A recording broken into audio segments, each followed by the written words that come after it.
Hello everyone. तो magnetism का एक अगला सेशन आपके सामने आने जा रहा है, जिसमें आज हम चार्ज पार्टिकल का मोशन और उसकी वजह से बनने वाले मैग्नेटिक फील्ड के बारे में चर्चा करेंगे।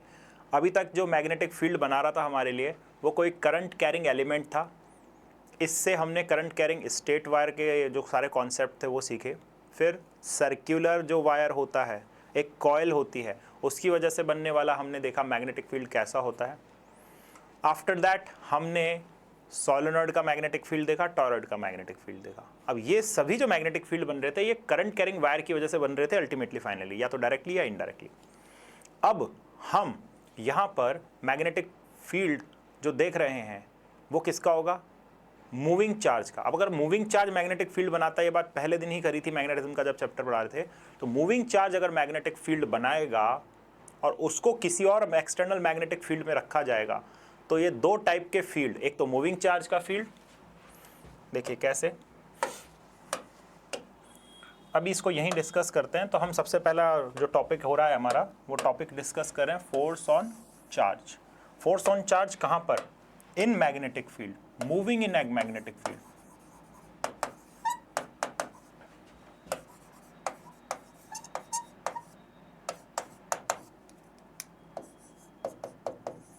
तो अगर कोई चार्ज पार्टिकल मैग्नेटिक फील्ड में मूव कर रहा है तो उस पर डेफिनेट सी बात है एक फोर्स लगेगा। जैसे कि ये चार्ज पार्टिकल है, ये पॉजिटिव चार्ज पार्टिकल मान लेते हैं, ये इस दिशा में v स्पीड से चल रहा है और इसे प्लेस किया गया है किसी मैग्नेटिक फील्ड में जो कि क्रॉस है यहाँ पर, और उसका मैग्नीट्यूड क्या है जी? 1 टेस्ला, या चलो b टेस्ला बोल देते हैं। कितना है? मैग्नेटिक फील्ड b है, v इसकी वेलोसिटी है। अच्छा, एक और इन्फॉर्मेशन जो आपको चार्ज पार्टिकल के बारे में चाहिए कि उस पर जो चार्ज का मैग्नीट्यूड है वो चार्ज का मैग्नीट्यूड q है। तो इस केस में आप फोर्स का फॉर्मूला लिखेंगे फोर्स का फॉर्मूला लिखेंगे F is equal to charge multiplied by speed multiplied by magnetic field. ये सिंपलेस्ट हो गया फोर्स का मैग्नेट। तो किसी पर अगर मैग्नेटिक मैक्सिमम फोर्स जो लगेगा वो ये फोर्स लग सकता है किसी चार्ज पार्टिकल पर। सर ऐसा क्यों लगता है? फोर्स का कॉज क्या है? तो फोर्स का कॉज ये है कि बेटा जब मूविंग चार्ज होता है ये भी अपने चारों तरफ मैग्नेटिक फील्ड बनाता है, और इसे किसी एक्सटर्नल मैग्नेटिक फील्ड में जब रखा गया है तो ये दोनों मैग्नेटिक फील्ड इंटरेक्ट होते हैं, एक दूसरे पे फोर्स लगाते हैं। सेम टाइप के फील्ड ही एक दूसरे पर क्या लगाते हैं? फोर्स। ये बात सुनिए, बहुत काम की बात है। सेम टाइप के जो फील्ड्स होते हैं वो इंटरेक्ट करके एक दूसरे पर क्या लगाते हैं? फोर्स। जैसे कोई चार्ज होता है, वो किसी फील्ड में रखा हुआ है तो चार्ज अपने चारों तरफ इलेक्ट्रिक फील्ड बनाता है। उसे किसी एक्सटर्नल फील्ड में रखेंगे तो इलेक्ट्रिक फील्ड क्या करेंगे? इंटरेक्ट करेंगे और एक दूसरे पर क्या लगाएंगे? फोर्स। इसी तरह से मास होता है, मास अपने चारों तरफ ग्रेविटेशनल फील्ड बनाता है, उसे किसी एक्सटर्नल ग्रेविटेशनल फील्ड में रखा तो उस पर भी फोर्स लगता है, वो ग्रेविटेशनल फोर्स हो जाता है। अब यहाँ पर बात कर रहे हैं मूविंग चार्ज। तो चार्ज रेस्ट पे रहेगा तो वो कोई फील्ड नहीं बनाता, ये बात याद रखिए। मूविंग चार्ज ही मैग्नेटिक फील्ड बनाता है, मूविंग चार्ज ही मैग्नेटिक फील्ड बनाता है, ये चीज़ हमको दिमाग में रखनी है। तो यहाँ पर मैक्सिमम फोर्स ये हो सकता है। लेकिन अब इसमें भी कुछ स्पेशल केस की बात आ जाती है कि सर ये जो चार्ज पार्टिकल है अगर इस दिशा में चल रहा है जो कि मैग्नेटिक फील्ड से कुछ पर्टिकुलर एंगल पर है, सपोज मान लीजिए मैग्नेटिक फील्ड इस केस में राइट में डायरेक्शन में है, and there will be theta angle between the direction of motion of charge and the magnetic field, then force क्या होगा? तो इसके केस में आप फोर्स लिखेंगे F is equal to Q V B sine theta. तो ये फोर्स का मैग्नीट्यूड का फॉर्मूला हो गया। लेकिन इसकी जब वेक्टर फॉर्म लिखी जाती है तो वो क्या हो जाता है? Q then V vector cross B vector. तो देखिए यहाँ पर वेलोसिटी भी एक वेक्टर है, मैग्नेटिक फील्ड भी एक वेक्टर है, इन दोनों का क्रॉस प्रोडक्ट किया तो बनने वाली क्वांटिटी भी वेक्टर है। तो इस टाइप के प्रोडक्ट को, इस क्रॉस प्रोडक्ट को क्या बोलते हैं? वेक्टर प्रोडक्ट, क्योंकि इससे बनने वाली क्वांटिटी वेक्टर होती है। अब इसकी डायरेक्शन क्या होगी उसके बारे में भी चर्चा करेंगे। वेलोसिटी इधर की डायरेक्शन में, मैग्नेटिक फील्ड इधर की डायरेक्शन। पिछले केस में मैंने सिंपलेस्ट लिया था, उसके केस में आप देखिए वेलोसिटी इस डायरेक्शन में, मैग्नेटिक फील्ड अंदर है, वेलोसिटी इस डायरेक्शन में, मैग्नेटिक फील्ड अंदर है। अच्छा, तो मैग्नेटिक फील्ड अंदर है, फिंगर्स को मैंने अंदर किया, वेलोसिटी की डायरेक्शन में अंगूठे को करा, तो ये क्या हो गया? ये परपेंडिकुलर हो गई अंदर की डायरेक्शन में मैग्नेटिक फील्ड, और थंब मेरा इस साइड है, राइट साइड, तो 90 डिग्री है, इसलिए 90 डिग्री में यहाँ पर क्या आ गया था? साइन 90 आ गया था, साइन 90 आ गया था, इसलिए वो 1 हो गया था, इसलिए हमने क्यू भी लिखा था। लेकिन मतलब इस केस में ये एक जनरलाइज फार्मूला है, this is the generalize formula, तो इसको ही हमें यहाँ पर प्रायोरिटी देनी है। तो इस फॉर्मूले को हम कर लेते हैं बॉक्स में बंद। कहीं भी फोर्स की बात आ जाती है तो Q V B sine theta, and theta आप दिमाग में बिठा लीजिए कि थीटा किस किस के बीच का एंगल है। थीटा इज एंगल बिटवीन जो चार्ज पार्टिकल के चलने की दिशा है, चलने की जो स्पीड की डायरेक्शन है, वेलोसिटी की डायरेक्शन है, और मैग्नेटिक फील्ड में theta is between V vector and B vector. देखो वेलोसिटी भी एक वेक्टर है, मैग्नेटिक फील्ड भी एक वेक्टर है। ठीक है जी। अब इस फोर्स की डायरेक्शन किसके द्वारा दी जाती है, तो डायरेक्शन ऑफ फोर्स की बात करें।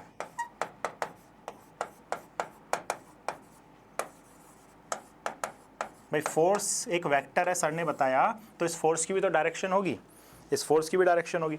तो इस फोर्स की क्या डायरेक्शन होगी, तो वो डायरेक्शन हम निकालते हैं राइट हैंड पाम रूल से।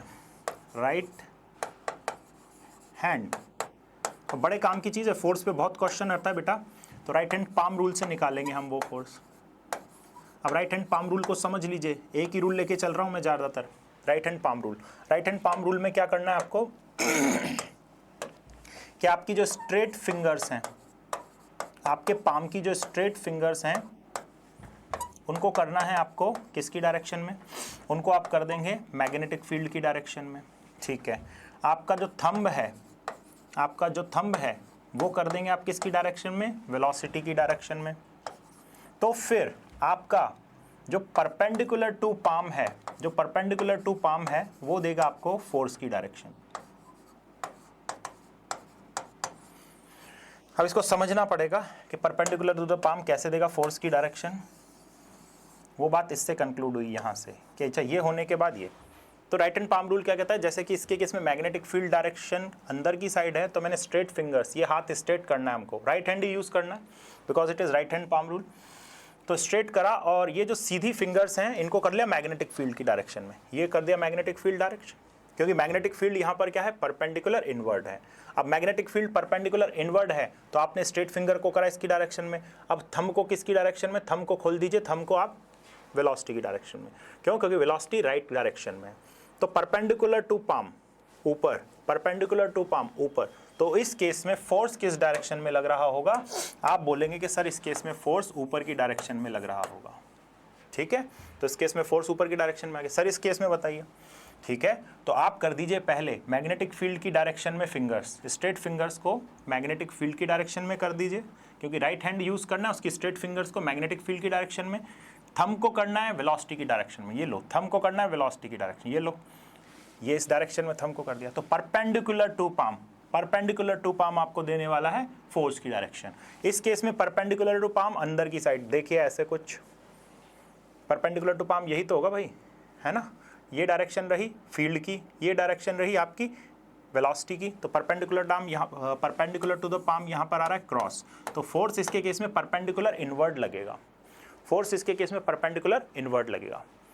ठीक है, तो ये बात समझ में आ गई है, बिल्कुल ठीक है। अब इसको थोड़े थोड़े से एग्जांपल्स लेंगे और उनसे सीखते जाएंगे कि कैसे डायरेक्शन निकालते हैं, फोर्स कैसे कैलकुलेट करते हैं वगैरह वगैरह। और देखिए इस पर और एग्जांपल, तभी मैं फार्मूला वापस से लिख रहा हूँ यहाँ पर और उसकी प्रैक्टिस करते हैं। तो जो फोर्स लगता है किसी भी मूविंग चार्ज पर वो लगता है Q V B sine theta, ये तो हो गया उसका मैग्नीट्यूड। अच्छा, वो फोर्स वेक्टर फॉर्म में अगर लिखा जाता है तो charge multiplied bye v cross b, तो देखो v पहले आ रहा है, b बाद में आ रहा है, तो देखो v इस प्लेन में है, b इधर की साइड है, अगर v इधर की साइड है, b इधर की साइड है, इन दोनों के बीच पे कितना डिग्री का एंगल है, थीटा डिग्री का एंगल है। और मान लिया कि ये दोनों एक ही प्लेन में है, मान लिया कि एक ही प्लेन में लाई कर रहे हैं इस तरह से, तो जो फोर्स बनेगा ना बेटा, समझो बात को, जो फोर्स बनेगा वो इस प्लेन के क्या होगा, परपेंडिकुलर, इस पूरे प्लेन के क्या होगा, वो परपेंडिकुलर। तो ये रहा फोर्स आपका। कैसे, बी की डायरेक्शन में करी फिंगर्स और थंब को करा वेलोसिटी की डायरेक्शन में, बी की डायरेक्शन में करी फिंगर्स, थंब को करा, तो परपेंडिकुलर टू द पाम। अब इसके केस में फोर्स नीचे आएगा वैसे तो एक काम करते हैं, इनकी डायरेक्शन को इंटरचेंज कर देते हैं। अच्छा, ये वाली डायरेक्शन में बना देता हूँ, ये वाली डायरेक्शन है हमारी स्पीड की डायरेक्शन, ये वाली डायरेक्शन है हमारी मैग्नेटिक फील्ड की डायरेक्शन। तो थंब की डायरेक्शन में करी फिंगर्स और वेलोसिटी की डायरेक्शन में करी अगर मैंने यहाँ पर थंब, तो perpendicular to the palm, perpendicular to the force की डायरेक्शन देगा। अब इंपॉर्टेंट कॉन्सेप्ट क्या है कि फोर्स जो होगा वो परपेंडिकुलर होगा किसके, प्लेन प्लेन ऑफ, ये वेक्टर के कंसेप्ट हैं, ठीक है, क्रॉस प्रोडक्ट के, तो plane of V and B, मतलब V और B जिस प्लेन में लाई कर रहे हैं, फोर्स क्या होगा उस प्लेन के परपेंडिकुलर होगा, फोर्स क्या होगा उस प्लेन के परपेंडिकुलर, ये बात हमको बिल्कुल याद रखनी है। अच्छा, इस प्लेन में लाई कर रहे हैं तो फोर्स इस प्लेन के परपेंडिकुलर होगा। पिछले क्वेश्चन में देखते हैं। अच्छा सर, V इधर है, B अंदर है, तो प्लेन कुछ ऐसा बन रहा है, तो इस प्लेन के क्या है, वो परपेंडिकुलर है। अच्छा, V और B इसी प्लेन में है, तो फोर्स क्या होगा उस प्लेन के परपेंडिकुलर, या तो परपेंडिकुलर इनवर्ड आएगा, परपेंडिकुलर आउटवर्ड आएगा, ठीक है। ये एक तो एक कॉन्सेप्ट हुआ। अब दूसरा कॉन्सेप्ट कि force on negative and positive charge. भाई नेगेटिव चार्ज और पॉजिटिव चार्ज का तो जिक्र ही नहीं करा सर ने आपने। तो फोर्स जो लगता है वो या तो क्या हो सकता है, पॉजिटिव QVB साइन थीटा या नेगेटिव QVB साइन थीटा। तो आप क्या करेंगे कि अच्छा सर, V से B की डायरेक्शन में करी फिंगर्स, V को करा, थंब को करा V की डायरेक्शन में, तो परपेंडिकुलर टू द पाम, ये जो फोर्स की डायरेक्शन आती है ये पॉजिटिव चार्ज पर लगने वाले फोर्स की डायरेक्शन है। तो ये जो डायरेक्शन निकाली थी परपेंडिकुलर पाम, ये किस पर लगने वाले फोर्स की डायरेक्शन है, पॉजिटिव चार्ज पर,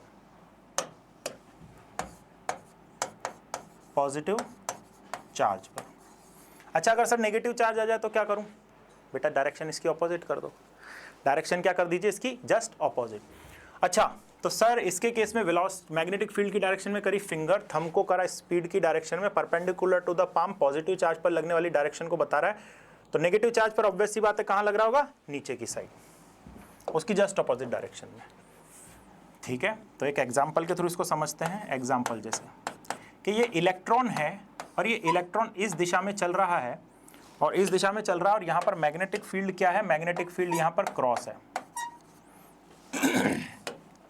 और इलेक्ट्रॉन के चलने की दिशा क्या है, राइट में है।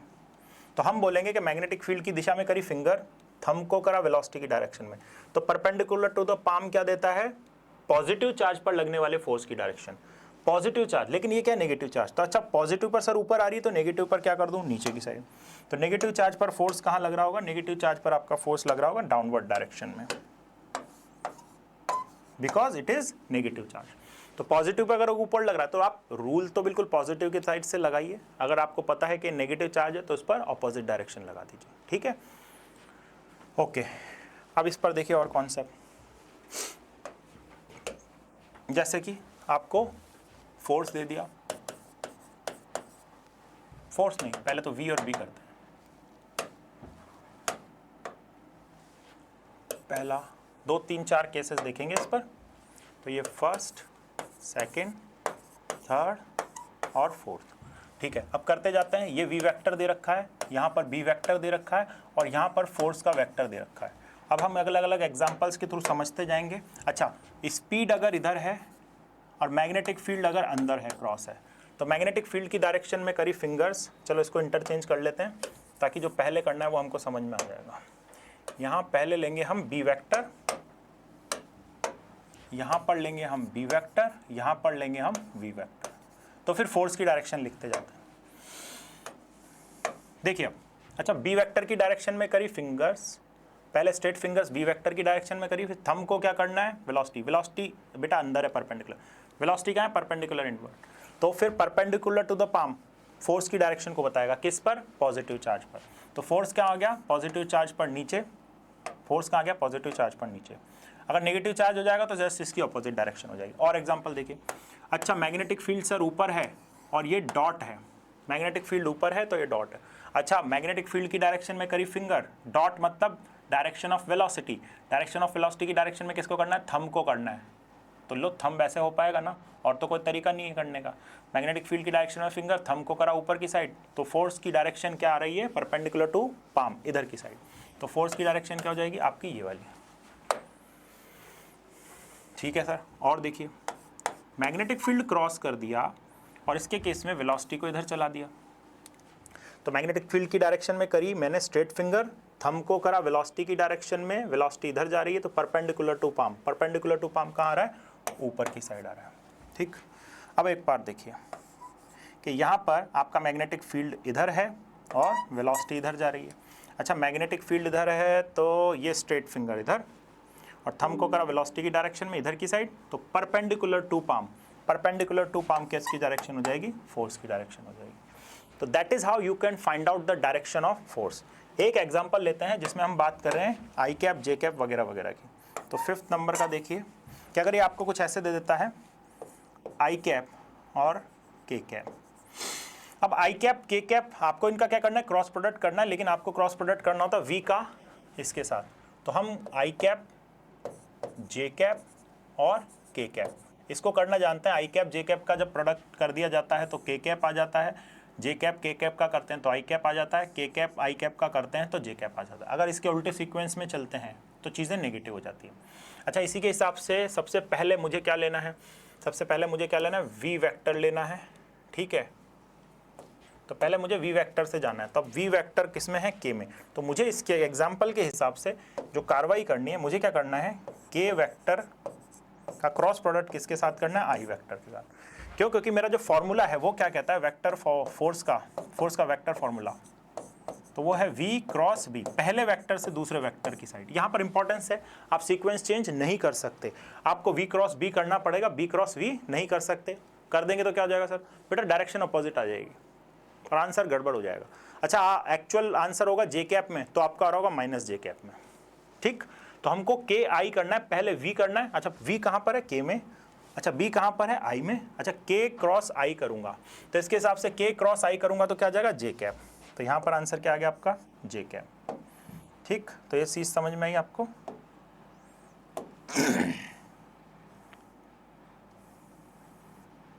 ठीक है, इसको साइड में रखते हैं। यहाँ तक की चीज़ समझ में आई। और एग्जाम्पल दो सर, लो और एग्जाम्पल लो। छठा देखो, छठा देखो, बहुत इंटरेस्टिंग होने वाला है। तो ये माइनस आई कैप माइनस जे कैप, माइनस आई कैप माइनस जे कैप। अब क्या करूं सर, अब तो दिमाग खराब हो गया, ये माइनस माइनस लगा दिए तो प्लस में तो सीक्वेंस समझ में आ रहा था, माइनस में कैसे करें। तो आप रूल बिल्कुल वैसे ही लगाइए, आप कॉमन ले लीजिए। यहाँ पर माइनस माइनस क्रॉस प्रोडक्ट करेंगे तो आपको करना है जो चीज़ वो देखिए। इसको हटाता हूँ, वापस से हम नया लिखता हूँ। तो माइनस जे को आपको माइनस आई से करना है, तो वी क्रॉस b करना है। v क्या है यहाँ पर, माइनस j, और b क्या है, माइनस i। तो माइनस j कैप को क्रॉस प्रोडक्ट करना है माइनस i। अब आप जानते हो माइनस माइनस मल्टीप्लाई करके होने वाला क्या है, प्लस। ब्रैकेट में क्या रहेगा आपका, j cross i। Sir j cross i करूँगा, मतलब उल्टी डायरेक्शन में अगर जाऊँगा, जाना ऐसे होता है, उल्टी डायरेक्शन में जाऊँगा तो माइनस k कैप मिलेगा। तो यहाँ पर प्लस और यहाँ पर माइनस k कैप, तो this comes out to be minus k cap. तो यहाँ पर आंसर क्या आ जाएगा, माइनस के कैप, ठीक है। और बाकी आप समझ पाएँ तो ये कौन सी डायरेक्शन होती है, ऊपर नीचे वाली डायरेक्शन होती है। माइनस जे कैप कहाँ होती है, नीचे वाली डायरेक्शन। ये वाली डायरेक्शन कहाँ होती है, इधर वाली डायरेक्शन, लेफ्ट वाली। अगर हम बनाते ना आई कैप जे कैप, तो इधर की साइड ये x, इधर आई कैप होगा, इधर की साइड क्या होगा, जे कैप होगा, इधर की साइड क्या होगा, के कैप होगा। अच्छा सर, ये वाली डायरेक्शन हो जाती तो माइनस आई कैप होगा। अच्छा, ये वाली डायरेक्शन हो जाती तो माइनस जे कैप होगा। ये वाली डायरेक्शन हो जाती तो माइनस के कैप होगा। इससे भी समझ सकते हो, ऐसा कुछ नहीं। थोड़ा सा आप इसको क्रॉस प्रोडक्ट में उलझ रही है पिक्चर, कोई और तरीका बताओ सर जिससे हम फंसे नहीं। तो आपको एक वेक्टर से दूसरे वेक्टर, ये रहा वेक्टर, दूसरा वेक्टर, तो आपको पहले बी की डायरेक्शन में अपनी स्ट्रेट फिंगर करनी है। बी कहाँ पर, इधर की साइड। अच्छा सर, माइनस आई कैप की डायरेक्शन में स्ट्रेट फिंगर करी और फिर जे कैप की डायरेक्शन में अंगूठा तो नीचे आना चाहिए, ठीक है। माइनस आई कैप ये रही मैग्नेटिक फील्ड, मैग्नेटिक फील्ड कहाँ है, मैग्नेटिक फील्ड की डायरेक्शन में करी स्ट्रेट फिंगर्स, और थंब को करा किसकी डायरेक्शन में, हमने मैग्नेटिक फील्ड की डायरेक्शन। तो परपेंडिकुलर टू द पाम कहाँ आ रहा है आपका, अंदर की साइड। और अंदर वाली डायरेक्शन क्या होती है, माइनस के कैप। ये लो, माइनस के कैप आ गई। तो आप चाहें तो जैसे कर लें, जो रूल अच्छा लगता है उसको लगा लें, ठीक है। आपको आंसर समझ में आना चाहिए कि डायरेक्शन ऑफ फोर्स कैसे निकालते हैं, बड़ा इंपॉर्टेंट है। क्यों, क्योंकि ऑप्शन जो होते हैं एमसीक्यू में कई बार आई कैप जे कैप, तो प्लस का आई कैप भी होता है, माइनस का आई कैप भी होता है। अब समझ में आ गया आई कैप आएगा, लेकिन प्लस का आएगा, माइनस का आएगा, वहाँ पर आप दिक्कत पा रहे हैं। तो फिर बहुत सारे रूल हैं आपके पास। एक तो मैंने बता दिया कि ऐसे करके क्रॉस करके कर लेंगे। दूसरा रूल, आप यहाँ पर इस तरह के कोऑर्डिनेट बना सकते हो। अब देखो के को रिप्रेजेंट करने का तरीका यूँ है, लेकिन के जो है वो बिल्कुल यूं करके निकल के आ रहा है। मैग्नेटिज्म की प्रॉब्लम को सॉल्व करते वक्त के कैप को आप जिस भी प्लेन में वर्क कर रहे हैं उससे जस्ट परपेंडिकुलर आउटवर्ड मानिए, और माइनस के कैप को कहाँ मानिए, जस्ट परपेंडिकुलर इनवर्ड। समझ में आ गई बात? ठीक, आगे बढ़ते हैं हम। तो फोर्स का फॉर्मूला हुआ। अब एक क्वेश्चन का एग्जांपल ले लीजिए। जैसे क्वेश्चन दिया हुआ है आपको, वी वेक्टर आपको दिया हुआ है आई कैप प्लस जे कैप प्लस 3 के कैप, और बी वेक्टर दिया हुआ है आपको is equal to 3 I cap plus 4 J cap, और पूछा गया है कि find force on electron. Electron पर फोर्स निकालना है आपको। जो इलेक्ट्रॉन मूव कर रहा है उसकी वेलोसिटी दे दी है आपको, इलेक्ट्रॉन की वेलोसिटी दी है, उस पर फोर्स निकालना। फोर्स कैसे निकालेंगे? आपके पास फोर्स का फॉर्मूला क्या है? Q charge multiplied bye V cross B, इससे फोर्स निकालेंगे। अच्छा, चार्ज क्या है यहाँ पर सर? इलेक्ट्रॉन पर चार्ज तो माइनस का E रहता है, तो ठीक है माइनस का E रख दिया, माइनस का E रख दिया। अब अगर आप माइनस का E रख देते हो तो आपको फिर राइट हैंड पाम रूल ही लगाना है, उसका उल्टा नहीं सोचना कि इलेक्ट्रॉन पर उल्टी दिशा में फोर्स लगेगा। यहाँ माइनस रखने का मतलब ही ये होता है ना? ठीक है, अब आपको क्या करना है? V क्रॉस B करना है। तो V क्या है आपका? V ये पूरा रहा, तो इसको ब्रैकेट लगा लेते हैं एक और। V क्या है आपका? I cap plus J cap plus 3 K cap. इसका क्या करना है आपको? Cross product. क्रॉस प्रोडक्ट किसके साथ करना है? क्रॉस प्रोडक्ट करना है 3 I cap plus 4 J cap के साथ। अब जब I कैप J कैप आए, एक ही अगर आ रहे हैं इनमें, इसमें आई कैप आ गया, इसमें जे कैप आ गया, एक एक आ जाएंगे तब तो कोई दिक्कत नहीं होती। अब ये 3 आ गए यार, इनका क्रॉस प्रोडक्ट करने के लिए तो डिटर्मिनेंट मेथड लेना पड़ेगा आपको। तो फिर आप यहाँ करेंगे V cross B, V vector cross B vector. तो आपको डिटर्मिनेंट बनानी होगी यहाँ पर इस तरह से, यहाँ पर लिखेंगे I, यहाँ पर लिखेंगे J, यहाँ पर लिख रहे होंगे आप K। ठीक, अब इसका पहले V लिखना है तो V के पहले लिखेंगे, जो वेक्टर पहले होता है उसके कोऑर्डिनेट्स, आपको उसके कोफिशिएंट्स पहले लिखते हैं। अच्छा, इसका 1 है, इसका भी 1 है, इसका कितना है? 3। इसमें क्या है? इसमें I और J ही है, तो यहाँ पर 3 और यहाँ पर 3 और यहाँ पर क्या हो जाएगा? 0। सॉरी, इसका J वाला जो है वो 4 है, और यहाँ पर K वाला तो है ही नहीं, तो K वाले को क्या रख देंगे? 0। अब इससे आपको यहाँ पर थोड़ा सा मेहनत करनी पड़ेगी कि पहले आई कैप वाला लिखना है, तो आई कैप की लाइन और उसके कॉलम को, उसकी रो और उसके कॉलम को छिपा लीजिए, इन दोनों को मल्टीप्लाई करिए तो आप करेंगे 0, इधर इधर मल्टीप्लाई करा तो माइनस का 12, और ये बना देगा आपका आई कैप वाला कंपोनेंट। फिर माइनस का साइन लगा के जे कैप वाला लिखना है, तो जे कैप वाले का कॉलम छिपाया, उसकी रो छिपाई, फिर इसको इससे मल्टीप्लाई करा तो 0, इसको इससे मल्टीप्लाई करा तो माइनस का 9। माइनस करना है, एक माइनस यहाँ पर आता है तो ये जे कैप वाला बन गया। अब प्लस कर रहे हैं आप के कैप, तो के कैप वाले की रो कॉलम को छुपाइए, उसकी रो को छुपाइए, 3 और 4 को मल्टीप्लाई करेंगे, ऐसे और ऐसे, कैसे भी कर सकते हैं आप, ऐसे और ऐसे भी कर सकते हैं। तो 3 4 कितना हो गया आपका? 4, और उधर भी 3 1 3, तो ये हो गया आपका के कैप। अब यहाँ देखेंगे कि इसका आंसर क्या आ जाता है? माइनस का 12 आई कैप, माइनस का माइनस क्या हो जाएगा यहाँ पर? प्लस 9 जे कैप, और यहाँ पर हो जाएगा प्लस के कैप, प्लस के कैप। तो अब यहाँ पर इलेक्ट्रॉन है या चलो सिंप्लिसिटी के लिए अपन इस क्वेश्चन में इलेक्ट्रॉन की जगह 1 कूलम का चार्ज ले लेते हैं या 2 कूलम का चार्ज ले लेते हैं। कि जो चार्ज है वो क्या है? माइनस का 2 कूलम। तो यहाँ पर माइनस का 2 कूलम रख देंगे चार्ज की जगह पर अपन, माइनस का 2 कूलम। अब जो आंसर आया है मेरा B क्रॉस B का, वही आया है। अच्छा ठीक है, तो इसको रख देते हैं माइनस का 2, और इधर आ गया माइनस का 12 आई कैप प्लस 9 जे कैप प्लस के कैप। इसको अंदर मल्टीप्लाई कर दीजिए, तो यहाँ पर कितना हो गया? 24।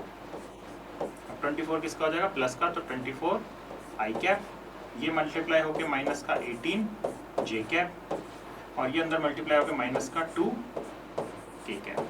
तो ये होगा आपका फोर्स यहाँ पर। 2 कूलम का चार्ज अगर किसी मैग्नेटिक फील्ड में मूव कर रहा था इस स्पीड से, तो ये क्रॉस प्रोडक्ट का क्वेश्चन था। हमने यहाँ पर क्रॉस प्रोडक्ट वाली फॉर्म यूज करी, Q V cross B। V cross B के लिए हमने डिटर्मिनेंट मेथड लगाया। डिटर्मिनेंट मेथड से हमने पहले V क्रॉस B निकाला, ये आया V क्रॉस B, और V क्रॉस B के बाद हमने यहाँ पर ये जो वैल्यू थी वो यहाँ पर रख दी, इस पूरे ब्रैकेट की वैल्यू, उसको -2 कूलम, क्योंकि 2 कूलम का चार्ज दिया था तो उससे मल्टीप्लाई कर दिया। ठीक, ओके। अब अब ये तो हो गया force on charge particle moving in the magnetic field. अब देखिए, अब इस पर स्पेशल केसेस बनते हैं। स्पेशल केस फर्स्ट, कि जब चार्ज पार्टिकल एंगल बिटवीन मतलब v वेक्टर पैरेलल हो b वेक्टर्स, तो इसके केस में बोल रहे हैं थीटा कितना हो जाए, या तो 0 हो जाए, ठीक है, या फिर और v वेक्टर एंटी पैरेलल हो जाए b वेक्टर, मतलब इसमें थीटा कितना हो जाए 180 डिग्री का हो जाए। तो ऐसे केसेस में क्या होगा सर, तो ऐसे केसेस में या तो v वेक्टर इधर है b वेक्टर इधर है, तो इसके केस में या फिर v वेक्टर इधर है b वेक्टर इधर है। तो इन दोनों ही केसेस में आप बोलेंगे कि सर इन दोनों ही केसेस में फोर्स क्या हो जाता है, 0 हो जाता है। तो चार्ज पार्टिकल अगर आपका पैरेलल चल रहा है या एंटी पैरेलल चल रहा है, साइन 0 की वैल्यू भी 0 होती है। फॉर्मूला क्या यूज कर रहे हैं, फॉर्मूला देखिए, फॉर्मूला जो बोलेगा वही हम बोल रहे हैं, F = QVB साइन थीटा। अब थीटा कितना, या तो 0 या 180, थीटा कितना या तो 0 या 180, तो उसी के आधार पर बात चल रही है, कोई हवा में बात नहीं कर रहे हैं। यहाँ पर थीटा = 180 डिग्री, तो या तो थीटा 0 हो या 180 डिग्री हो, तो उसके केस में फोर्स कितना हो जाएगा, 0, ठीक है। दूसरा स्पेशल केस कि V is perpendicular to B vector, तो मतलब कि चार्ज कहाँ मूव कर रहा है, चार्ज इज मूविंग, ये बहुत कॉमन प्रोफाइल है, जिसके ऊपर मैं स्टार लगा रहा हूँ, बड़ी इंपॉर्टेंट भी है, काफी प्रश्न आते हैं। और शब्द देखो क्या यूज करता है, वर्ड्स क्या यूज करता है, charge is moving in transverse magnetic field, या फिर बोल दे कि कोई चार्ज पार्टिकल मैग्नेटिक फील्ड के परपेंडिकुलर मूव कर रहा है। तो ट्रांसवर्स मैग्नेटिक फील्ड के मतलब जो वेलोसिटी के परपेंडिकुलर एक्ट कर रहा है, ऐसा मैग्नेटिक फील्ड, ठीक, ऐसा मैग्नेटिक फील्ड जो परपेंडिकुलर मूव कर रहा है। तो इसके केस में क्या कहानी होने वाली है वो देखिए। तो इसके केस में जो फोर्स का एक्सप्रेशन लिखेंगे वो क्या हो जाएगा, डायरेक्ट यहाँ पर थीटा बताइए, थीटा कितना होगा, तो आप बोलेंगे कि सर इसके केस में जो थीटा होगा वो V और B के बीच में एंगल होता है, दोनों परपेंडिकुलर है, तो ये 90 डिग्री हो गया।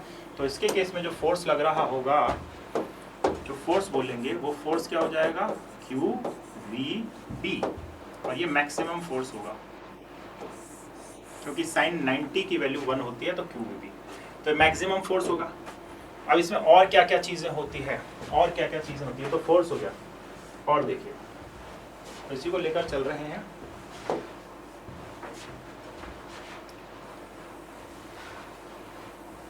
इसी केस को मैं लेकर चल रहा हूं।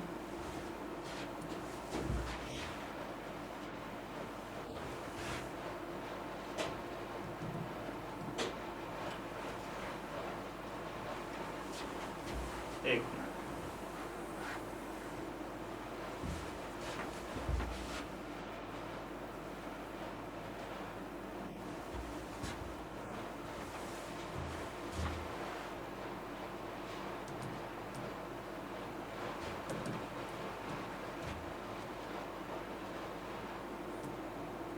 पेस्ट नहीं हो रहा, ठीक है, मैं लिख ही देता हूँ। तो जो दूसरा वाला केस था, जहाँ पर वेलोसिटी परपेंडिकुलर है B के, उस केस की कहानी, मतलब कि थीटा क्या है इनके बीच में, 90। तो मतलब कुछ ऐसा केस होगा कि अगर मान लेते हैं कि कंप्लीट मैग्नेटिक फील्ड है जो पूरे बोर्ड में फैला हुआ है,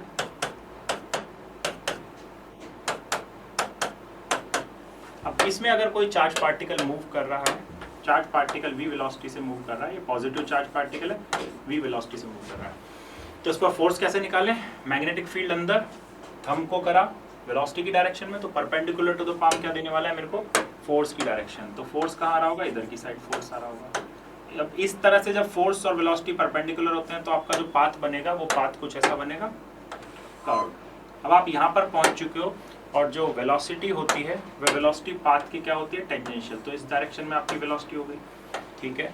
अब इस डायरेक्शन में जो वेलोसिटी हो गई तो वापस से फोर्स निकालते हैं, मैग्नेटिक फील्ड अंदर है, वेलोसिटी ऊपर है, तो थंब को करा इधर, तो पाथ कैसा होगा आपका, इधर की साइड हो जाएगा फोर्स, ठीक है सर।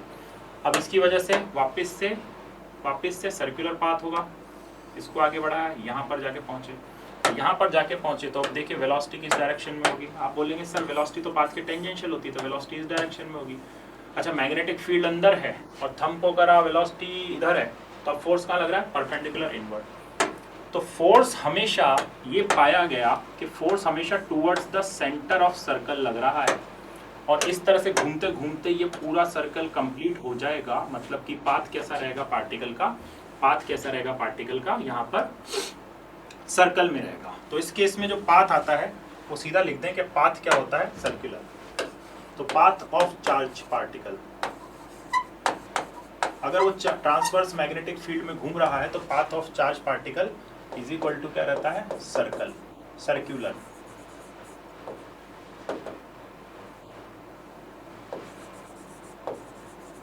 तो path of charge particle circular मतलब सर्कल में घूमेगा, और there will be a force which always acts towards the centre is called centripetal force. तो यहाँ पर जो मैग्नेटिक फोर्स होगा वो मैग्नेटिक फोर्स यहाँ पर सेंट्रिपिटल फोर्स का काम कर रहा होगा। तो इसके केस में इस फोर्स को हम इक्वेट कर सकते हैं क्या? सेंट्रिपिटल फोर्स से। तो मैग्नेटिक फोर्स Fm किसके बराबर होगा? Fc। Fm क्या होता है? QVB sin 90 हो जाएगा इस केस में, क्योंकि हमेशा फोर्स मतलब वेलोसिटी और मैग्नेटिक फील्ड के बीच में कितना डिग्री का एंगल है? 90 डिग्री का एंगल। तो यहाँ पर लिख दिया मैंने sin 90, और Fc का फॉर्मूला क्या हो जाता है? mv²/r। अच्छा, यहाँ से पाओगे कि v से v जा रहा है, एक v से ये v चला गया और sin 90 की वैल्यू 1 हो गई। तो यहाँ से इंपॉर्टेंट रिलेशन निकल के आ जाता है कि जो रेडियस होती है आपके सर्कुलर पाथ की वो हो जाती है mv/qb। mv/qb ये है मास, ये है चार्ज। कई बार बोलता है प्रश्न में कि चार्ज टू मास रेशो इतना दिया हुआ है, तो मतलब q/m की वैल्यू आपको दी हुई है। v क्या हो जाएगी? उसकी स्पीड। b क्या हो जाएगा? r क्या है? Radius of circular path. r क्या है? Radius of circular path. अच्छा, mv को क्या लिख सकते हैं? मोमेंटम भी लिख सकते हैं। मोमेंटम को p से रिप्रेजेंट करते हैं, तो p/qb। अच्छा, मोमेंटम और काइनेटिक एनर्जी में क्या रिलेशन है? मोमेंटम और काइनेटिक एनर्जी में रिलेशन है 2m kinetic energy √2m kinetic energy, नीचे qb ही चल रहा है। अच्छा, काइनेटिक एनर्जी जो होती है सर, वो चार्ज पार्टिकल को, अगर q चार्ज पार्टिकल को v पोटेंशियल के एक्सीलरेशन, v पोटेंशियल पे एक्सीलरेट किया हुआ है, तो उससे होती है। तो यहाँ पर जो काइनेटिक एनर्जी होगी उसको qv लिख सकते हो आप। तो √2m, और k को क्या लिख दिया? qv के बराबर। भाई वर्क एनर्जी थ्योरम का सहारा लें, तो वर्क एनर्जी थ्योरम का सहारा लें तो k किसके बराबर हो जाती है? k किसके बराबर हो जाती है? वर्क डन के बराबर। Change in k work done के, और वर्क डन किसके बराबर होता है? qv के बराबर होता है। इलेक्ट्रोस्टैटिक का कॉन्सेप्ट है। तो change in kinetic energy qv के बराबर, काइनेटिक एनर्जी qv के बराबर, और नीचे चलेगा आपका qb। बहुत important relation, it is very important relation, very very important relation. अब ये बहुत सारी प्रोफाइल बनती है रेडियस के फॉर्मूले पे। जब भी बोल दे कि यार मास कांस्टेंट है, वेलोसिटी कांस्टेंट है, ऐसे कर करके कि 3 चार्ज पार्टिकल अलग अलग, अल्फा पार्टिकल है, ड्यूटेरॉन है, प्रोटॉन है, ऐसे कांस्टेंट वेलोसिटी से चल रहे हैं तो ये वाला। अगर बोल दे कि कांस्टेंट मोमेंटम से हैं तो ये वाला। बोल दे कि उनकी काइनेटिक एनर्जी सेम है 3 पार्टिकल की, है ना, किसी मैग्नेटिक फील्ड में घूम रहे हैं, उनकी क्या है? काइनेटिक एनर्जी, तो ये वाला एक्सप्रेशन यूज करना है। बोल देंगे 3 चार्ज पार्टिकल हैं, अल्फा पार्टिकल, ड्यूटेरॉन और प्रोटॉन, उनको सेम पोटेंशियल पे एक्सेलरेट किया गया है, सेम पोटेंशियल पे एक्सेलरेट किया गया है। देखो ये बड़ा v लिखना है आपको ताकि अंतर पता लगे, ये छोटा v लिखेंगे, ये स्पीड है, बड़ा v क्या है? पोटेंशियल। तो बड़ा v क्या है हमारे लिए? पोटेंशियल, छोटा v। ठीक है, ये किसका फॉर्मूला हो गया? रेडियस का फॉर्मूला।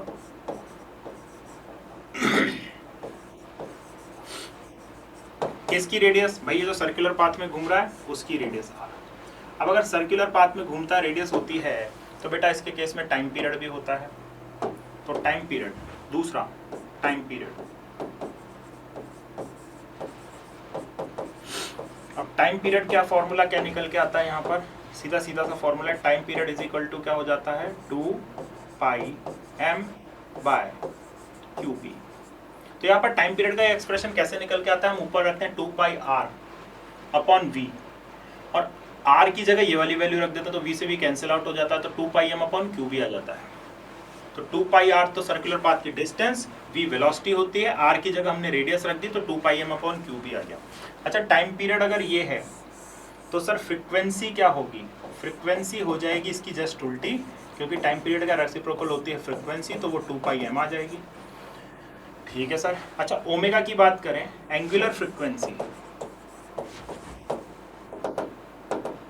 अगर एंगुलर फ्रीक्वेंसी की बात करेगा तो देखिए कैसे चीज है।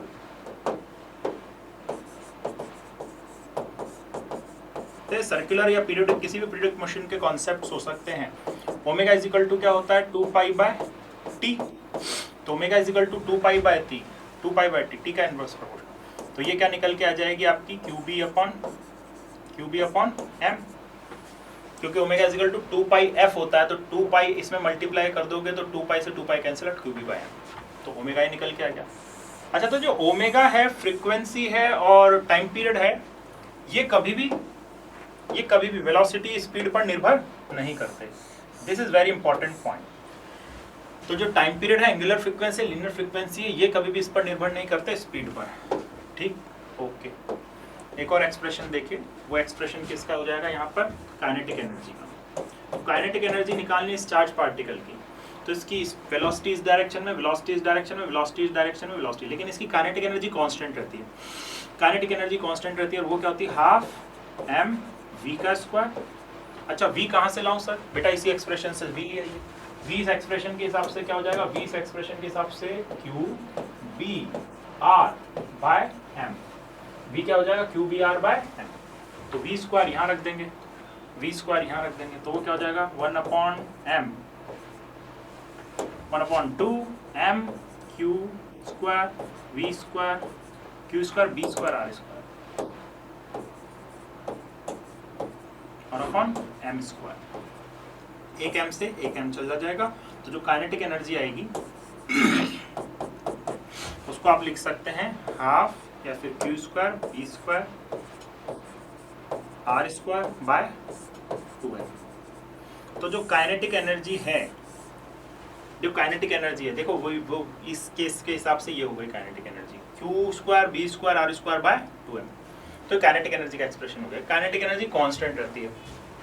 काइनेटिक एनर्जी क्या रहती है, कांस्टेंट रहती है।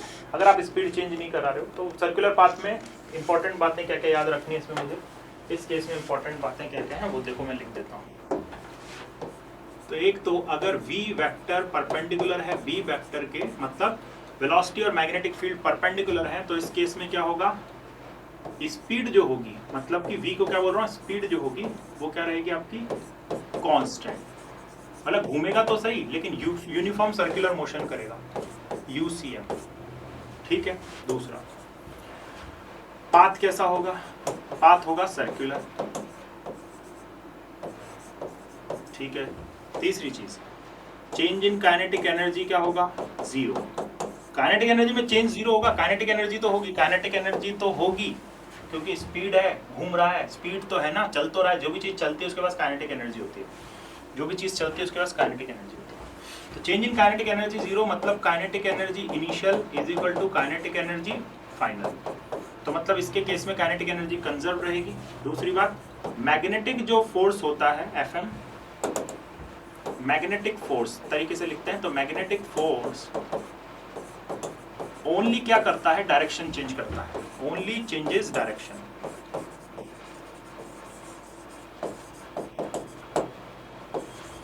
तो कभी भी उसकी स्पीड चेंज नहीं करता, only changes the direction of charge, but never changes the speed. ये ऐसा फोर्स है जो स्पीड कभी चेंज नहीं कर सकता, नेवर चेंजेस द स्पीड। मतलब स्पीड क्या होती है, वेलोसिटी का मैग्नीट्यूड। तो वेलोसिटी की डायरेक्शन चेंज करता है, मतलब वेलोसिटी चेंज हो रही है, तभी तो एक्सेलरेशन है, सेंट्रीपिटल एक्सेलरेशन। स्पीड चेंज नहीं हो रही, लेकिन स्पीड की डायरेक्शन चेंज हो रही है। स्पीड की डायरेक्शन चेंज हो रहा है मतलब वेलोसिटी चेंज हो रही है, वेलोसिटी चेंज हो रही है तो एक्सेलरेशन होगा, और वो एक्सेलरेशन क्या होता है, डायरेक्टेड टुवर्ड्स द सेंटर। तो वो सेंट्रीपिटल एक्सेलरेशन होगा, सेंट्रीपिटल फोर्स लग रहा है, और सेंट्रीपिटल फोर्स कौन एक्ट कर रहा है यहाँ पर, सेंट्रीपिटल फोर्स का जो कॉन्सेप्ट रहता है, सेंट्रीपिटल फोर्स कभी भी स्पीड चेंज नहीं करता। हमारी धरती घूम रही है, अर्थ घूम रही है सन के चारों, उसकी स्पीड कांस्टेंट है। सर आपको कैसे पता, बेटा स्पीड कांस्टेंट है तभी तो हर साल में 365 दिन है ना, स्पीड कांस्टेंट है, हर साल में 365.25 365.25 डेज है, तो स्पीड कांस्टेंट है। बट उसकी डायरेक्शन चेंज है। और डायरेक्शन कैसे निकालते हैं? Direction of velocity tangential to path होती है। हाँ, तो एक्सेलरेशन भी है, एक्सेलरेशन टुवर्ड्स द सेंटर है। और यहाँ पर सेंटीमीटर एक्सेलरेशन का काम कर रहा है। यहाँ पर अर्थ जो घूम रही है सन के चारों। सर ग्रेविटेशनल फोर्स, हाँ यहाँ पर ग्रेविटेशनल फोर्स उसको सफिशिएंट सेंट्रीपिटल फोर्स प्रोवाइड कर रहा है। ठीक, तो ये सारी बातें हो गई। अब अगला कि अभी दो केस डिस्कस करे हैं। पहला केस डिस्कस करा है हमने, पहला केस डिस्कस करा है B या तो पैरेलल हो B के, तो इस केस में F मैग्नेटिक फोर्स कितना हो जाएगा? 0। अच्छा, दूसरा मैं डिस्कस कर सकता हूँ, कर चुका हूँ, V परपेंडिकुलर टू हो B के, तो इसके केस में मैग्नेटिक फोर्स का फॉर्मूला हो जाएगा QVB और उसकी रेडियस वीडियस सब निकाल लिया। तीसरा केस मैं डिस्कस करता हूँ कि V एंड B के बीच में जो एंगल है, angle between V and B। अच्छा, यहाँ कितना एंगल था सर? सर या तो 0 था या 180 था। यहाँ जो एंगल की बात करें तो यहाँ पर थीटा क्या था? या तो 0 और 180 डिग्री। यहाँ पर थीटा कितना था? परपेंडिकुलर है सर, बिल्कुल 90 डिग्री होगा। अब यहाँ पर जो एंगल होगा उसके केस में मैं बात कर रहा हूँ कि angle between V and B other than 0 degree, 180 degree and 90 degree. तो इन तीन एंगल के अलावा वेलोसिटी और मैग्नेटिक फील्ड के बीच में कोई भी एंगल हो, कोई भी 30, 40, 230, 220, 135, है ना, 300 वगैरह वगैरह, कोई भी एंगल हो, तो पाथ कैसा रहेगा आपका? हेलिकल। इसके केस में पाथ कैसा था? इसके केस में पाथ कैसा था? हम बोलेंगे पाथ क्या था सर? स्ट्रेट लाइन, जैसा चल रहा था वैसा ही चलता रहेगा। इसके केस में पाथ क्या था? इसके केस में पाथ सर सर्कुलर था। अच्छा, इसके केस में पाथ कैसा हो जाएगा? Helical.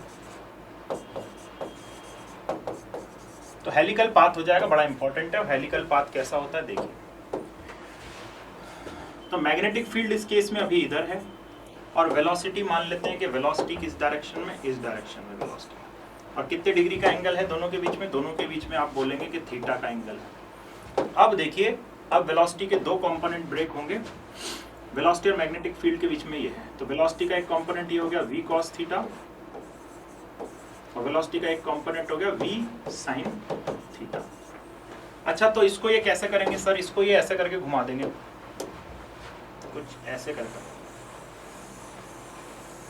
This is helical path, this is helical path. जो स्पाइरल बाइंडिंग कराता है वो एक तरह से हेलिकल पाथ ही होता है। वो भी ऐसे ऐसे कर करके घुमाता जाता है, यूं कर करके, और वो आगे बढ़ती जाती है।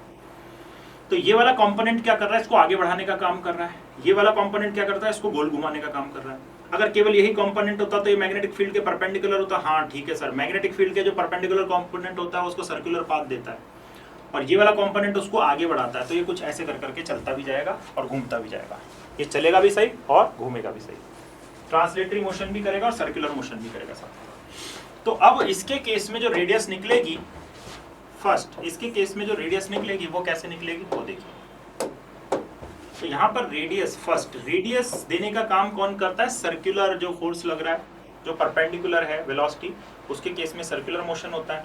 तो उसके हिसाब से वेलोसिटी का कौन सा कंपोनेंट आ जाएगा वहाँ पर? mv sin theta. भाई पिछले वाले में mv अपॉन क्यू भी था, तो यहाँ पर mv sin theta upon Q भी। इसके केस में रेडियस ही हो गई, ठीक है सर। लेकिन जो टाइम पीरियड होता है उस पर कोई फर्क नहीं पड़ता। तो जो टाइम पीरियड पे कोई फर्क क्यों नहीं पड़ता सर? बेटा एक चक्कर लगाने में जितना टाइम लगता है, एक चक्कर लगाने में जितना टाइम लगता है उतना ही आगे बढ़ने में भी लगता है। चक्कर तो उतनी देर में लगेगा, तो टाइम पीरियड पे कोई फर्क नहीं पड़ता। टाइम पीरियड 2πm/qb ही होता है।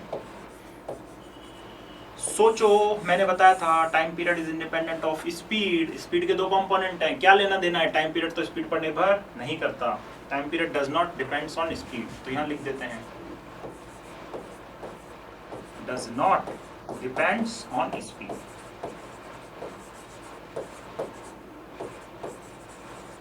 चार्ज पार्टिकल स्पीड पर निर्भर नहीं करता। अगली चीज, तीसरा फैक्टर बड़ा ही इंपॉर्टेंट है। यहाँ पर एक नई चीज समझ में आएगी, पिच क्या होती है। पिच क्या होती है कि ये दो हेलिक्स हैं, दो हेलिक्स के बीच की जो परपेंडिकुलर दूरी होती है उसको पिच बोलते हैं। ये रहा एक, ये रहा एक, इनके बीच की जो डिस्टेंस है इसको क्या बोलेंगे? एक्स। या फिर ये ले लो, ये ले लो, इनके बीच की जो डिस्टेंस है उसको क्या बोलेंगे, एक्स।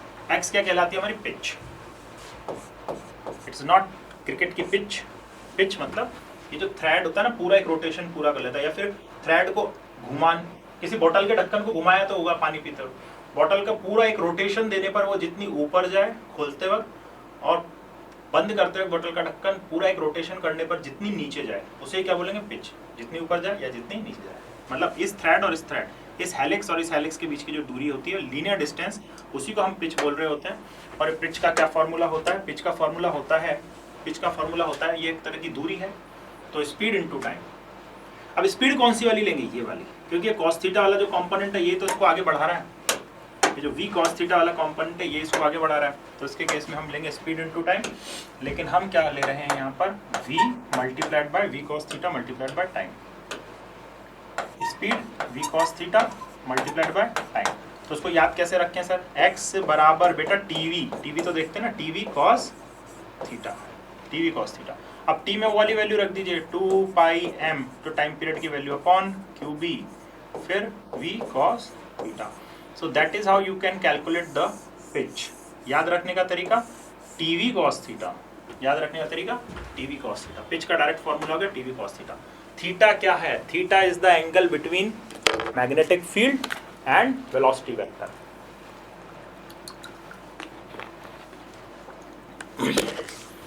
ठीक है भाई, बिल्कुल समझ में आई ये वाली बात।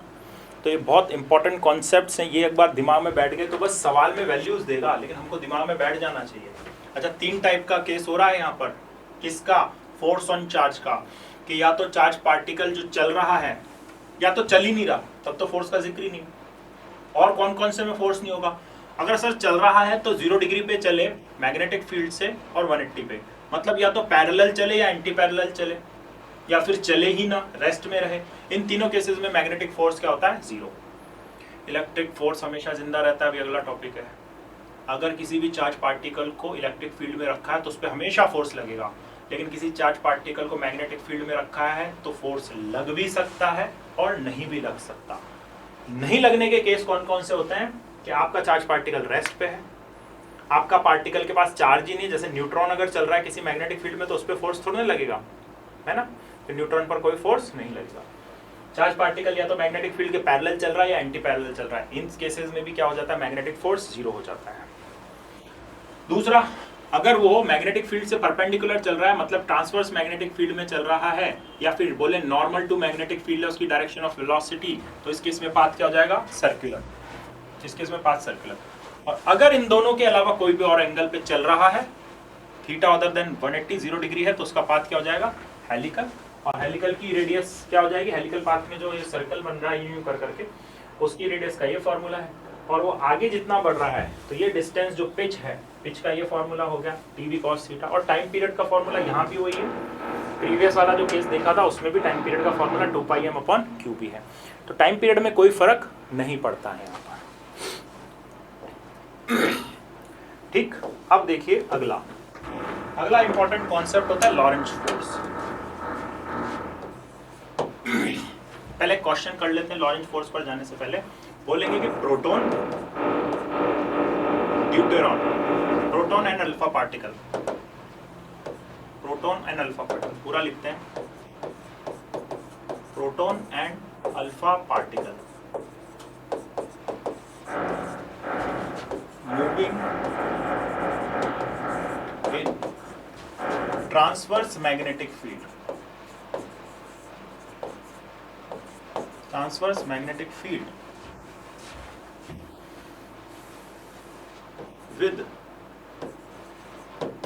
with the same kinetic energy,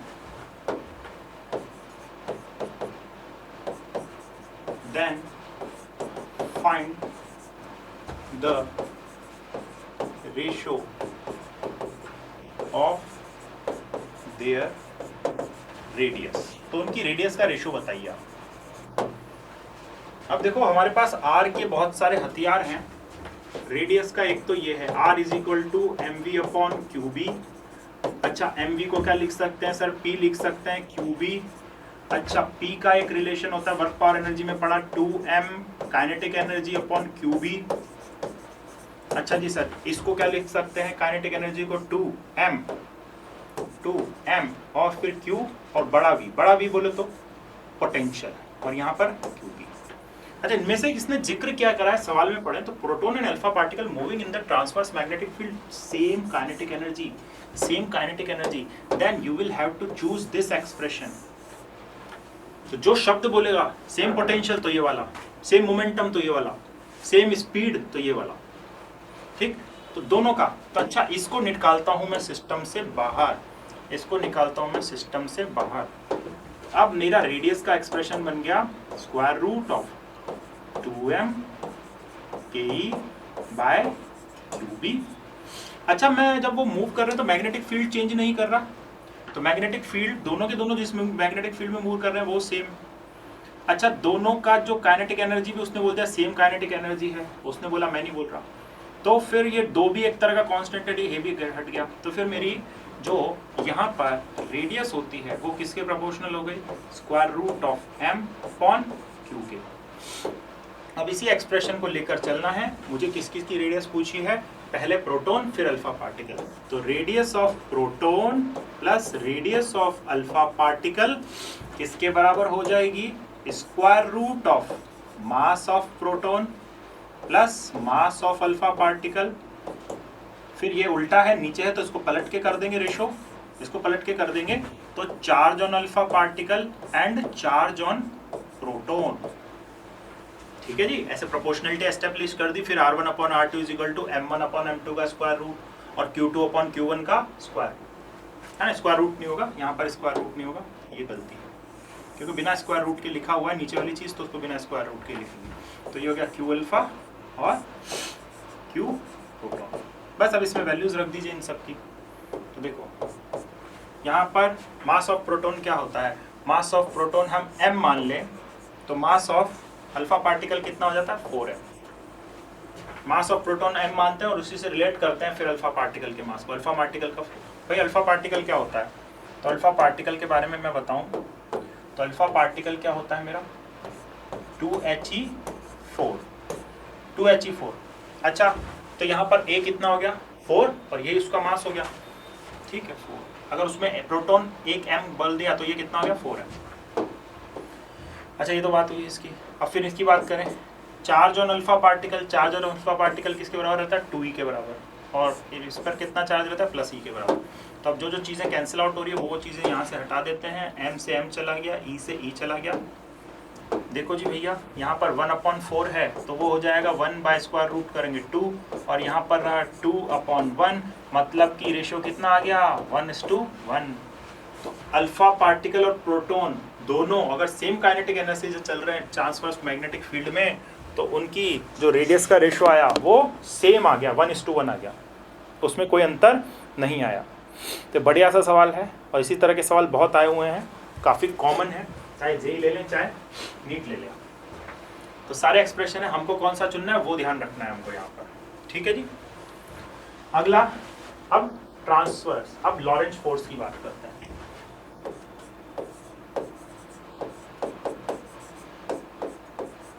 Lorentz, ठीक है, लॉरेंज क्या थे, साइंटिस्ट थे, और उन्होंने ये फोर्स दिया।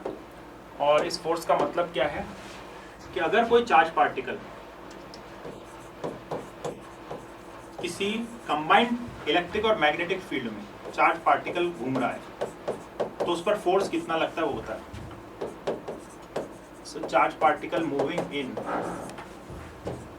कंबाइंड, अच्छा दोनों हो गया। अभी तक तो मैग्नेटिक फील्ड को समझ लिया हमने, अब इलेक्ट्रिक फील्ड और आ गया। इलेक्ट्रिक फील्ड समझा हुआ है, इलेक्ट्रो में डरने की कोई बात नहीं। तो combined electric field and magnetic field, ठीक है, इन दोनों में कंबाइंड इलेक्ट्रिक फील्ड, ये इंडिया और रशिया का कंबाइंड युद्ध अभ्यास है एक तरह से। तो दो चीज़ों के कंबाइंड इलेक्ट्रिक फील्ड में वो अगर मूव कर रहा है तो लॉरेंज फोर्स का एक्सप्रेशन कैसे दिया जाता है, वो फोर्स किसकी वजह से हो जाता है, नेट फोर्स।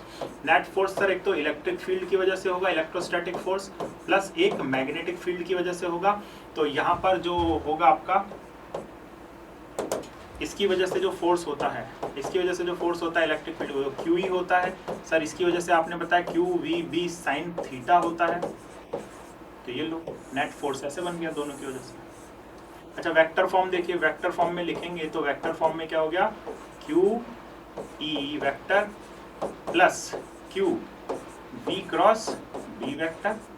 अच्छा यहाँ से भी कई बार क्यू कॉमन ले लेता है, तो क्यू कॉमन ले लेगा तो ये कुछ ऐसी फॉर्म ले लेगा, क्यू अगर कॉमन ले ले तो ई वेक्टर,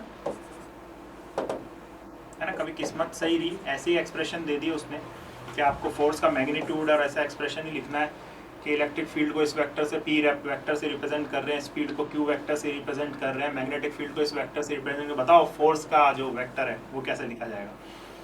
क्वेश्चन है कैसा भी बना दे, हमको फ्रेम करना, उसके फॉर्मूलाज, उसके कॉन्सेप्ट बिल्कुल दिमाग में क्लियर होने चाहिए। अच्छा ये बिल्कुल क्लियर है एक एक चीज़ कि क्या क्या आएगा, तो ये ऐसे निकल जाता है। अब इसमें यार बहुत सारे सिनेरियो बन सकते हैं, लेकिन हमारे केस में 2 ही स्पेशल केस हैं। तो there are 2 special case, 2 special case. Case number 1 कौन सा है, जिसमें आपका इलेक्ट्रिक फील्ड पैरेलल होगा मैग्नेटिक फील्ड के, और ये पैरेलल होगा डायरेक्शन ऑफ वेलोसिटी के। तो तीनों एक दूसरे के पैरेलल हैं, तीनों एक दूसरे के पैरेलल हैं। तो इसके केस में पाथ क्या होगा ऑब्जेक्ट का, पाथ क्या होगा ऑब्जेक्ट का, स्ट्रेट लाइन,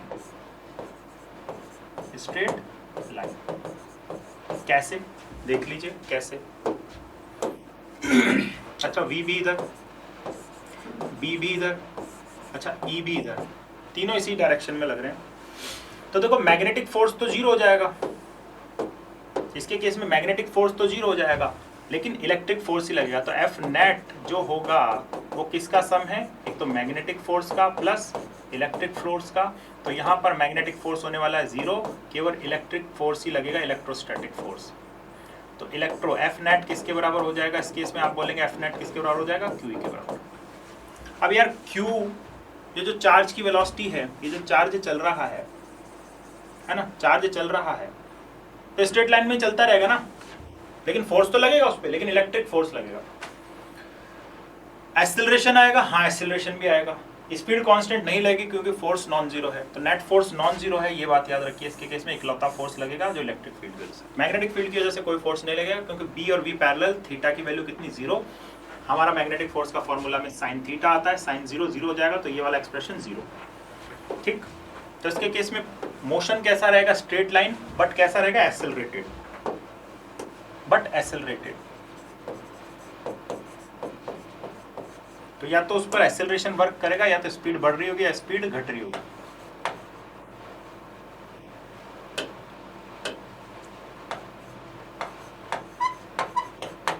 उसका मोशन एक्सेलरेटेड रहेगा। और दूसरा स्पेशल केस इसमें देखिए, तो केस नंबर सेकंड क्या कहता है कि आपका इलेक्ट्रिक फील्ड परपेंडिकुलर है मैग्नेटिक फील्ड के, और ये परपेंडिकुलर है डायरेक्शन ऑफ वेलोसिटी के। तो इस केस में क्या होगा, इस केस में जो पाथ होगा वो भी स्ट्रेट लाइन रहेगा। इस केस में भी पाथ क्या रहेगा, स्ट्रेट लाइन। क्यों, क्योंकि इलेक्ट्रिक फील्ड की वजह से भी फोर्स नॉन जीरो होगा, मैग्नेटिक फील्ड की वजह से non zero, but they will cancel out each other. तो वो एक दूसरे को कैंसिल आउट कर रहे होंगे, लेकिन कैसा रहेगा, स्पीड क्या रहेगी उसकी, चार्ज पार्टिकल की कांस्टेंट, और नेट फोर्स कितना हो जाएगा, 0। उसकी कंडीशन क्या है नेट फोर्स 0 होने की, वो देखिए। अच्छा जैसे मान लेते हैं कि चार्ज पार्टिकल यूं करके मूव कर रहा है, ये कोई चार्ज पार्टिकल है इस तरह से। इस केस में इलेक्ट्रिक फील्ड मान लेते हैं, इलेक्ट्रिक फील्ड कहाँ पर है जी, ऊपर की साइड इलेक्ट्रिक फील्ड है। और मैग्नेटिक फील्ड क्या मान लें, डॉट मान लेते हैं। मैग्नेटिक फील्ड क्या है, यहाँ पर डॉट है। क्या तीनों एक दूसरे के परपेंडिकुलर है, ई वेक्टर, बी वेक्टर और वी वेक्टर? हाँ बिल्कुल सर। वेलोसिटी इधर है, इलेक्ट्रिक फील्ड इधर है, और मेरा ये जो अंगूठा है, देखिए मेरा जो अंगूठा है, ये अंगूठा किसको रिप्रेजेंट कर रहा है, इलेक्ट्रिक फील्ड वेक्टर को। ये फिंगर रिप्रेजेंट कर रही है वेलोसिटी को। इलेक्ट्रिक फील्ड तीनों एक दूसरे के परपेंडिकुलर है, देखिए है ना, तीनों एक दूसरे के परपेंडिकुलर। तीनों एक दूसरे के परपेंडिकुलर होगा तो इसमें नेट फोर्स 0 कैसे होगा सर, बता दीजिए। तो देखिए नेट फोर्स 0 कैसे होगा, उसकी कंडीशन। अच्छा, इलेक्ट्रिक फील्ड जिस डायरेक्शन में, उसी डायरेक्शन में पॉजिटिव चार्ज पर लगने वाला फोर्स, ठीक है सर। और मैग्नेटिक फील्ड की वजह से लगने वाला फोर्स थोड़ा सा ट्रिकी है ना। इसमें टेक्नोलॉजी है, क्या टेक्नोलॉजी है, देखिए कि हम स्ट्रेट फिंगर को करते हैं मैग्नेटिक फील्ड की डायरेक्शन में। अब ये स्ट्रेट फिंगर अंदर थोड़ी ना जा रही, तो बाहर आएंगी, तो मेरे लिए हाथ घुमाना को मुश्किल है, तो खुद ही घूम गया मैं। तो ये फिंगर्स को मैंने किया आगे, थंब को करना वेलोसिटी की डायरेक्शन, वेलोसिटी इधर नहीं है, वेलोसिटी इधर है। तो परपेंडिकुलर टू पाम मतलब नीचे की साइड फोर्स आ रहा है, किसकी वजह से? मैग्नेटिक फील्ड की वजह से। तो मैग्नेटिक फोर्स जो है वो कहाँ आ रहा है? नीचे की साइड। अच्छा, ये दोनों फोर्स जब बराबर हो जाएंगे, ये दोनों फोर्स जब बराबर हो जाएंगे तब फिर हमारा नेट फोर्स क्या हो जाएगा? 0। तो ये कंडीशन क्या है? कंडीशन ये है कि आपका तीनों एक तो परपेंडिकुलर हो और Fe का मैग्नीट्यूड किसके बराबर है? Fm के। तो यहाँ पर आप QE लिखेंगे और इसको रखेंगे QVB के बराबर, तब ऐसा संभव है। तो उसके केस में E is equal to BV, ये बड़ा इंपॉर्टेंट एक्सप्रेशन निकल के आता है, E is equal to BV, engineer की BV, E is equal to BV। अच्छा, electric field is equal to magnetic field multiplied by velocity. तो मैग्नेटिक फील्ड में अगर इसकी स्पीड का मल्टीप्लाई कर दें और वो इलेक्ट्रिक फील्ड के बराबर आ जाए, तब आप कंक्लूड कर लेंगे कि आपका नेट फोर्स बॉडी पर 0 है। उसका पाथ कैसा है? सर उसका पाथ कैसा है? स्ट्रेट लाइन है और उस पर कोई फोर्स नहीं लग रहा, क्योंकि मैग्नेटिक फोर्स इलेक्ट्रोस्टैटिक फोर्स को क्या कर देगा? कैंसिल आउट कर देगा। ठीक, तो ये कॉन्सेप्ट हमको दिमाग में लेकर चलना होता है इस प्रश्न में। भाई जरूरी नहीं है परपेंडिकुलर हो तो 0 हो सकता है ऊपर का इलेक्ट्रिक फोर्स ज्यादा हो जाए, मैग्नेटिक फोर्स कम हो जाए, इनके कुछ ऐसे मैग्नीट्यूड हो। इस चीज से आप कंक्लूड नहीं करते। ये कंडीशन एक सिनेरियो है ना, ये एक सिनेरियो है, सर्कमस्टेंस है। इसमें क्या कंडीशन है कि इसमें ये कंडीशन है कि आपका B और V को मल्टीप्लाई कर दें और वो E के बराबर आ जाए, तब फिर सर पक्की बात है मैं बता दूं कि इस केस में लगने वाला फोर्स क्या है? Net force 0। तो ये और ये केसेस बहुत सारे बन सकते हैं, लेकिन हमारे सिलेबस में यही डिस्कस करने। इसके अलावा अगर और कोई सा भी केस हो जाता है तो पाथ क्या हो जाता है? चार्ज पार्टिकल अनडिफाइंड, है ना, पाथ क्या हो जाता है? अनडिफाइंड। तो उसमें मल्टीपल के हेलिकल भी घूमेगा, फिर फोर्स लगेगा तो उसकी डायरेक्शन बार बार चेंज होगी, तो हम डिसाइड नहीं कर सकते, पाथ अनडिफाइंड होगा। So that is all about the Lorentz force. अब नेक्स्ट सेशन में हम इसी के आगे डिस्कशन लेकर चलेंगे, अभी समय होता है। मिलते हैं नेक्स्ट सेशन में, तब तक के लिए अच्छे से पढ़ाई करते रहिए, होमवर्क करिए।